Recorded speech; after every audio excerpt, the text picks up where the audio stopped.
hari ini saya akan khotbah tentang mengenal pribadi Allah Bapa.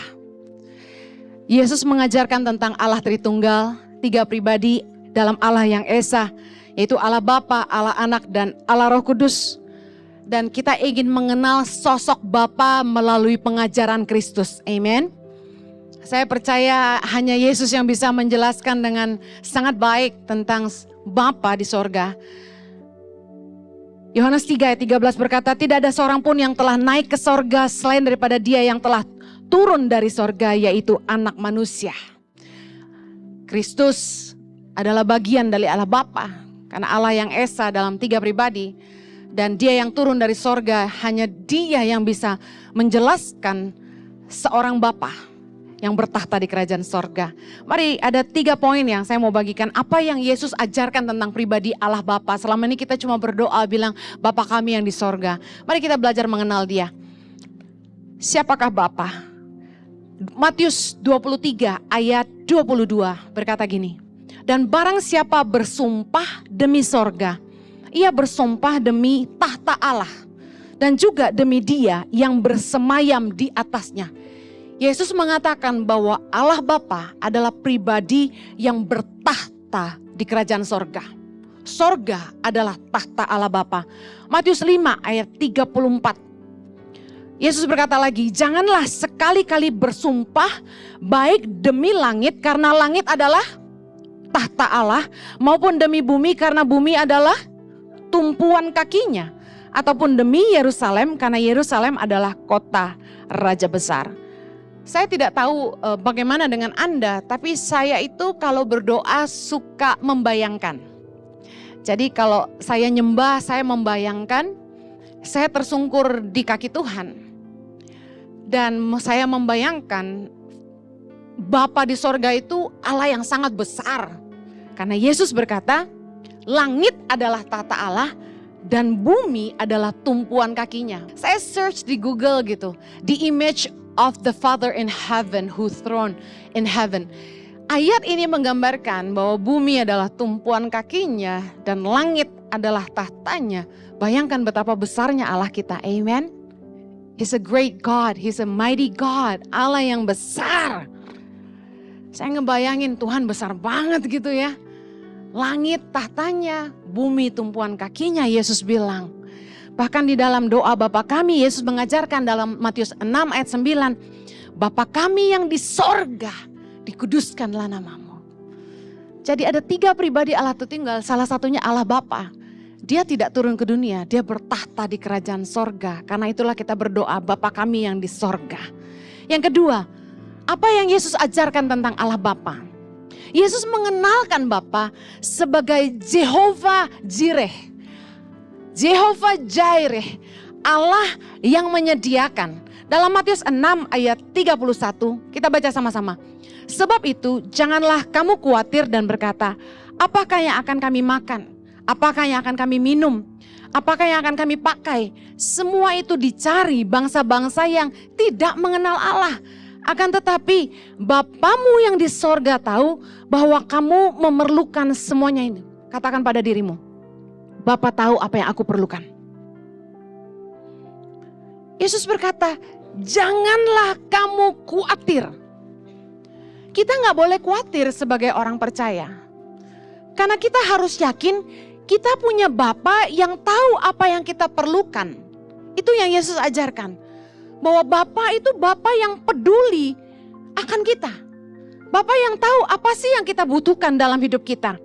Karena itu Yesus mengajarkan kepada kita, kalau kita butuh apa-apa, kita harus mintanya sama Bapa di sorga. Katakan amin. Jangan suka minta-minta sama manusia. Jangan ngandelin manusia. Saya minggu lalu meeting dengan tim misi di ICI. Saya bilang sama tim misi, tolong jangan suka bawa cerita-cerita sedih kemana-mana. Dalam artinya, jangan suka ngemis. Ada orang-orang itu yang suka cerita, aduh saya mau sekolahin anak, tapi duitnya kurang. Saya udah 4 bulan gak bayar kontrakan. Aduh, anak istri saya di rumah kelaparan. Karena saya belum dapat kerja dan gak bisa makan. cerita gitu kesedihannya. Anda pernah dengar saya khotbah ceritain bahwa saya lagi bergumul mau bayar anak sekolah? Gak pernah. Yang saya ceritain adalah kemenangan. Saya pernah gak bisa bayar uang sekolah. Pernah mau masukin anak sekolah gak punya duit. Namanya pendeta hidup dari khotbah. Tapi kemudian Tuhan menyediakan. Saya bersaksi bagaimana selama masa pandemi. Saya dan suami jadi pengangguran. Pendeta gak diundang khotbah, gak ada duitnya. Sementara saya harus bayar uang kuliah anak saya dan gak ada uangnya. Apa yang terjadi? Tuhan menggerakkan orang yang tidak pernah dekat dengan kami, hanya pernah ketemu satu kali dan memberkati kami, transfer uang ke rekening kami pribadi untuk melunasi uang sekolah anak kami. Saya selalu menceritakan kebaikan Tuhan dan kesaksian kami. Saya tidak pernah bilang gini, Bapak Ibu, tahu nggak sebenarnya sekarang tuh saya lagi butuh banget. Butuh loh, transfer ya. Kalau Anda nggak transfer di jam 1, saya bercanda. Soalnya saya baru-baru ini dengar ada yang gitu ya. Amit-amit, dengar, kamu punya bapak yang kaya. Kamu anak raja, jangan punya mental pengemis. Kalau kamu punya pergumulan, punya iman, Bapakku tahu apa yang aku perlukan. Tuhan tahu yang aku butuh. Saya berdoa, saya minta sama Bapa di sorga. Saya gak minta sama manusia. Selama Tuhan suruh saya melayani orang miskin, saya gak pernah kirim-kirim proposal kalau gak diminta. Kalau ada teman atau jemaat yang bilang gini, Bu Heni kirim proposal dong, perusahaan saya mau nabur buat Tangan Pengharapan. Baru saya suruh staff bikin proposal. Sampai hari ini saya masih on gak bisa bikin proposal. Karena gak biasa. Saya sekolah teologi ya, bukan community development. Jadi gak pernah tahu gimana sih cara bikin proposal. Enggak encus. Dan saya gak pernah ngemis biar sama orang tua, sama saudara. Gak pernah. Saya gak mau hidup saya malu-maluin Tuhan. Waktu saya ngambil keputusan menikah dengan seorang hamba Tuhan, di detik yang sama saya ngambil keputusan. Kalaupun saya susah suatu hari nanti karena keputusan saya akan bertanggung jawab. Saya lebih baik kerja, jualan daripada harus ngemis sama orang. Karena saya gak mau malu-maluin Tuhan. Amen. Saya percaya saya punya Bapa yang mengasihi saya. Bapa yang tahu yang saya butuhkan. Amen. Jangan bilang Ibu Heni sombong. Firman Tuhan berkata, jangan kamu khawatir. Jangan seperti orang-orang yang tidak mengenal Allah. Bapamu yang di surga tahu apa yang kamu perlukan. Yang percaya katakan amin. Perhatikan, Yesus ngajarin kita kalau butuh apa-apa tuh doa. Bagaimana cara berdoa secara cepat? Yang pertama, Yesus ngajarin berdoa jangan bertele-tele seperti orang munafik. Matius 6 ayat yang ke-7. Lagi pula dalam doamu itu janganlah kamu bertele-tele seperti kebiasaan orang yang tidak mengenal Allah. Mereka menyangka bahwa karena banyaknya kata-kata doanya akan dikabulkan. Jadi janganlah kamu seperti mereka. Karena sama-sama Bapamu mengetahui apa yang kamu perlukan sebelum kamu minta kepadanya. Oh my God. Saya ambil kesimpulan dari apa yang Yesus ajarkan. Panjang pendek doa tidak menentukan doa kita dikabulkan. Setuju? Sebelum kita minta, sebenarnya Bapa di sorga sudah tahu kita memerlukan. Tapi Tuhan tuh senang kita doa dan meminta. Katakan amin. Jadi saya kalau doa tuh gak terlalu panjang. Straight to the point. Kenapa dikatakan seperti orang yang tidak mengenal Allah? Kalau orang gak kenal tuh basa-basinya panjang ya, setuju katakan amin. Tapi kalau orang kenal Tuhan gak perlu basa-basi. Anak saya gak perlu ketuk pintu 3 kali. Lalu masuk kamar saya, permisi selamat siang Bapak Pendeta Yohanes Kristianus dan Mama Pendeta Heni Kristianus. Bolehkah hamba anakmu ini menyampaikan sesuatu? Sekiranya misalnya andaikan permohonan hamba anakmu ini dikabulkan. Anakmu ini membutuhkan sepatu baru. Perlu gak begitu? Terada kata orang Papua. Anak saya kalau butuh apa-apa gak pakai ketok malahan. Makanya kalau suami istri mau berbuat harus kunci pintu. Anak saya langsung masuk jebret.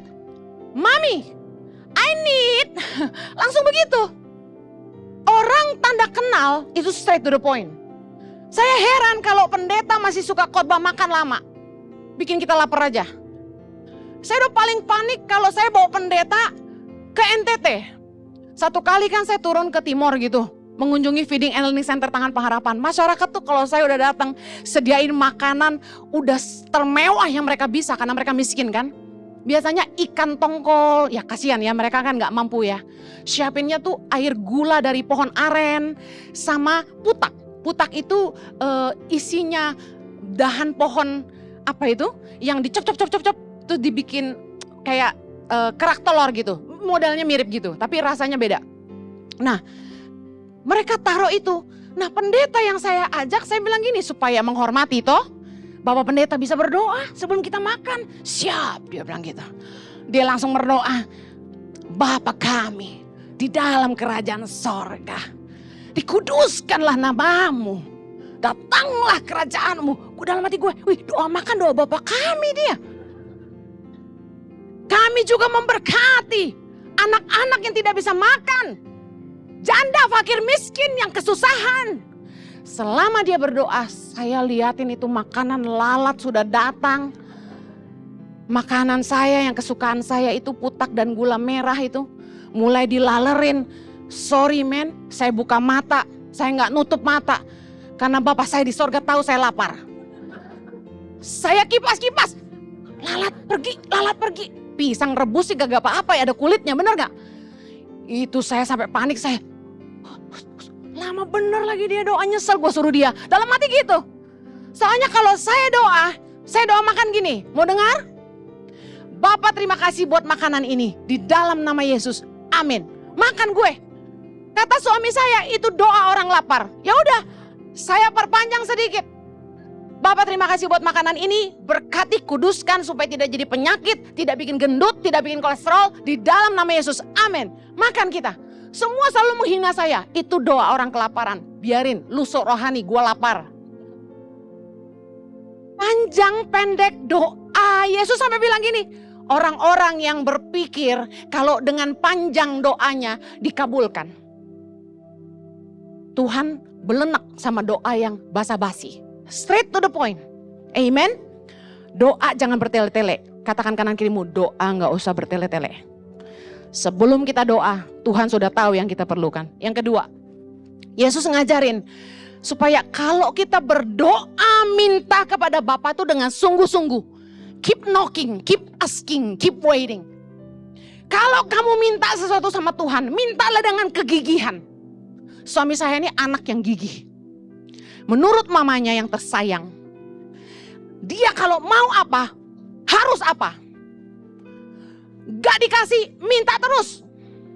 Ma, Jojo mau sepatu itu. Gak dikasih, ma, Jojo mau sepatu itu. Saya ngalamin nikah sama suamiku ini. Awal-awal belum dewasa lah ya, masih anak-anak gitu. Dia demen aksesoris mobil.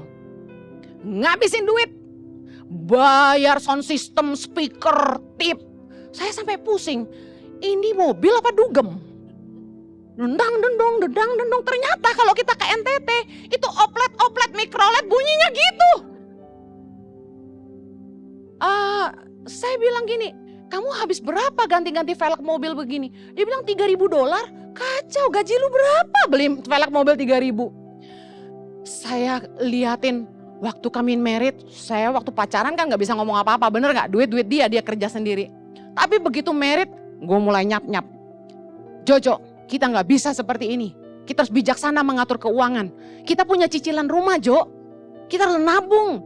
Wah, saya marah tiap kali dia mulai ganti tip mobil. Gue bilang gini, baru ganti, udah ganti lagi.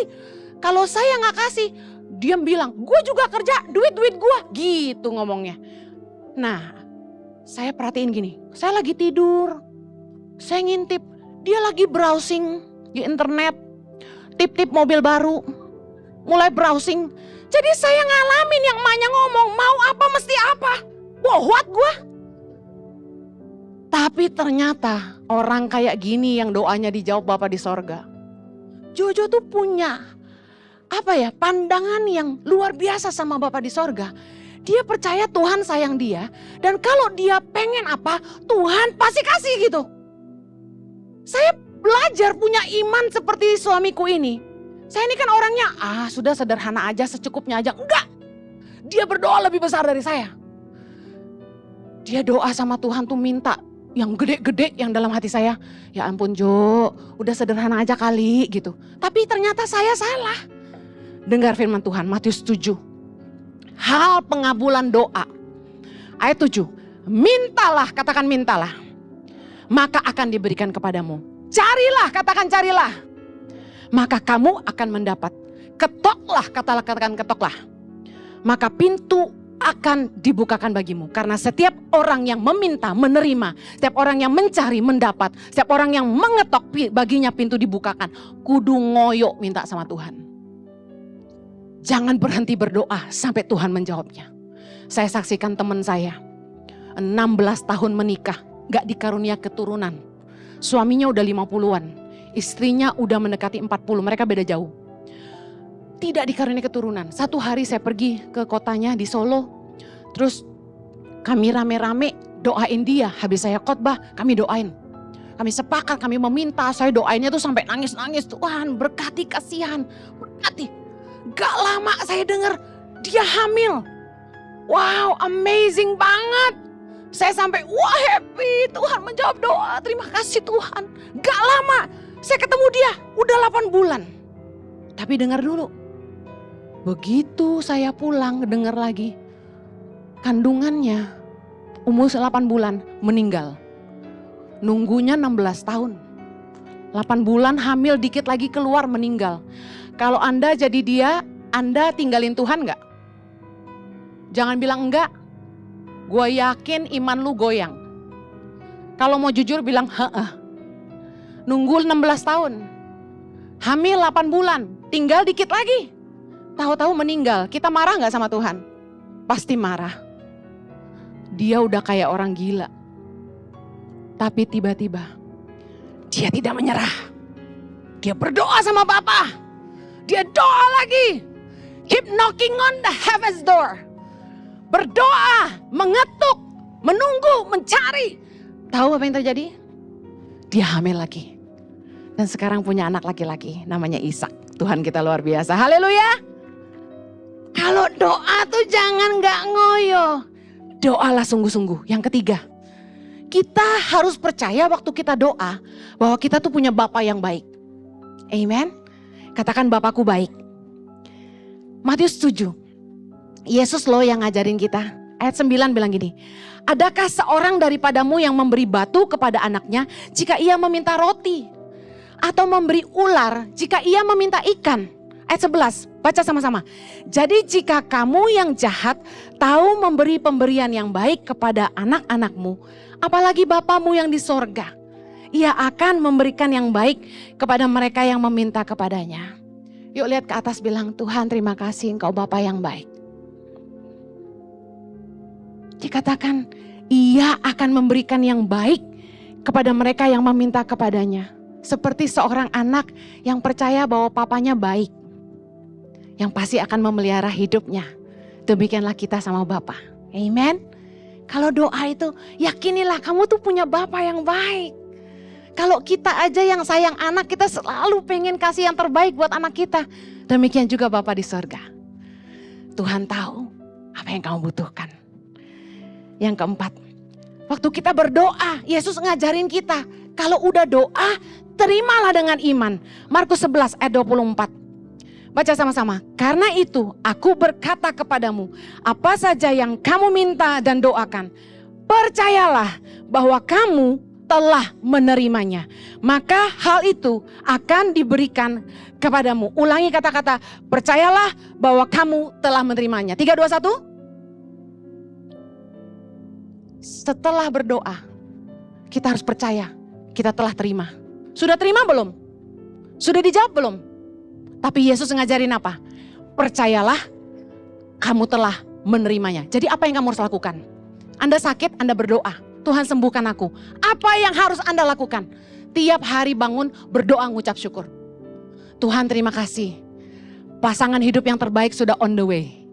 Tuhan terima kasih. anak-anak ilahi akan lahir dari rahimku. Tuhan terima kasih, penyakitku sudah disembuhkan. Tuhan terima kasih, usahaku diberkati. Tuhan terima kasih, suamiku berubah. Tuhan terima kasih, istriku lebih lemah lembut. Tuhan terima kasih, anak-anakku akan takut akan Tuhan. Tuhan terima kasih, aku akan dipelihara anak cucu. Katakan, amin. Orang yang percaya bahwa mereka sudah menerimanya akan penuh ucapan syukur. Akan selalu bersyukur. Yesus ngajarin kalau kita berdoa, terimalah dengan iman dan mengucap syukur. Yang mau katakan amin. Yang terakhir, Yesus ngajarin kita, kalau kita berdoa, salah satu kunci doa kita dijawab adalah kita harus mengampuni kesalahan orang lain. Markus 11 ayat 25. Baca sama-sama. Dan jika kamu berdiri untuk berdoa, ampunilah dahulu sekiranya ada barang sesuatu dalam hatimu terhadap seseorang, supaya juga Bapamu yang di sorga mengampuni kesalahan-kesalahanmu. Kalau kita doa sama Tuhan, ada sesuatu yang harus kita bereskan, yaitu hati kita. Ada dendam gak? Ada benci gak? Ada marah gak? Tuhan bilang kita harus ngampuni. Jangan datang sama Tuhan dengan kemarahan di hati. Kita harus selalu belajar mengampuni. Karena gini, banyak orang sakit, contoh kanker. Dokter selalu tanya, adakah kebencian? Adakah dendam? Karena hormon-hormon kortisol yang tidak baik itu akan berkembang banyak di dalam diri orang yang penuh dengan kemarahan dan kebencian.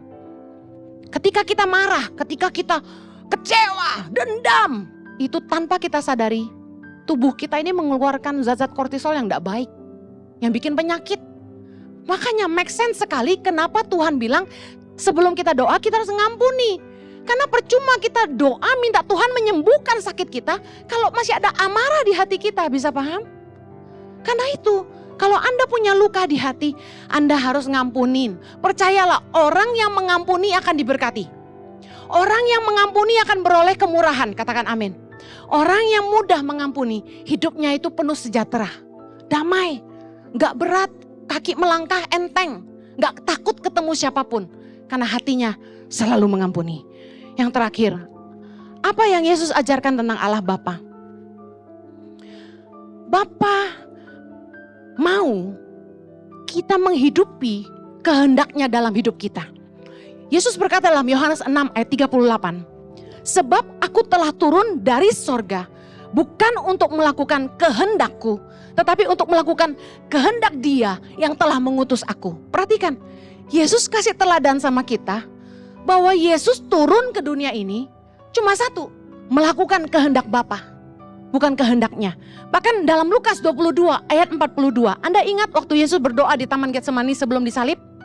Yesus berkata, ya Bapakku, jikalau engkau mau, ambillah cawan ini daripadaku, tetapi bukanlah kehendakku, melainkan kehendak-Mu lah yang terjadi. Kita bisa belajar bahwa melakukan kehendak Bapa di sorga menjadi prioritas utama dalam hidup Yesus. Demikian juga Yesus ngajarin kita bahwa dalam hidup ini melakukan kehendak Bapa di sorga haruslah menjadi tujuan hidup kita. Saya buktikan, Matius 7 ayat 21. Dikatakan, bukan setiap orang yang berseru kepadaku, Tuhan, Tuhan, akan masuk ke dalam kerajaan sorga. Baca sama-sama. Melainkan dia yang melakukan kehendak Bapakku yang di sorga. Apa tujuan hidupmu hari ini?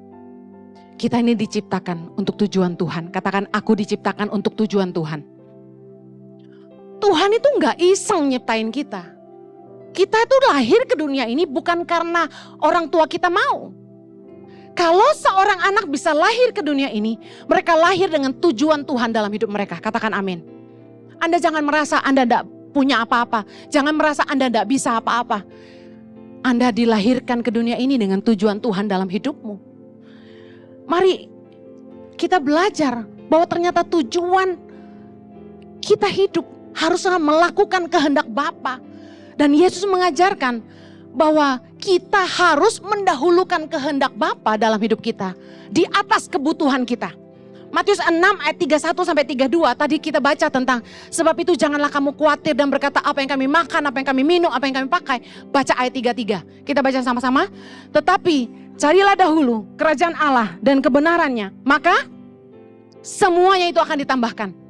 Kita harus mencari kehendak Bapa dalam hidup kita di atas dari mencari kepentingan kita sendiri. Apa yang kita butuh dalam hidup kita. Karena ternyata ketika kita melakukan kehendak Tuhan dalam hidup kita, kita sedang mempermuliakan Dia. Dan ini yang luar biasa, tanpa kita sadari. Waktu kita tuh mengerti kehendak Bapa dan kita menghidupinya, hidup kita diberkati. Kasih karunia Tuhan menyertai orang-orang yang menyenangkan hati Tuhan. Kasih karunia Tuhan, kemurahan-kemurahan Tuhan menyertai orang-orang yang melakukan kehendak-Nya. Saya akhiri.